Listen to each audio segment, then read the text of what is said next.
Hello and welcome to Realogic Airlane. My name is Philipp Wörle and I'll show you how to use Realogic Airlane. Realogic Airlane is a powerful tool which lets you calculate and visualize the most efficient flight paths through complex urban environment for an unmanned aerial vehicle. This tutorial consists of 3 parts.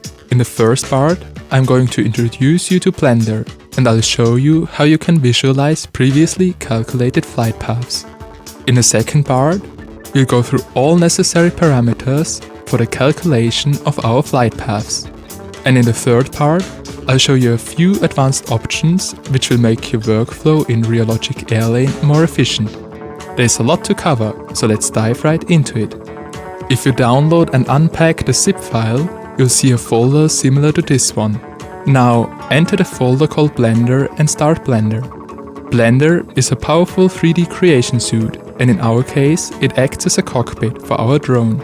To get rid of the splash screen, just click anywhere else on the screen.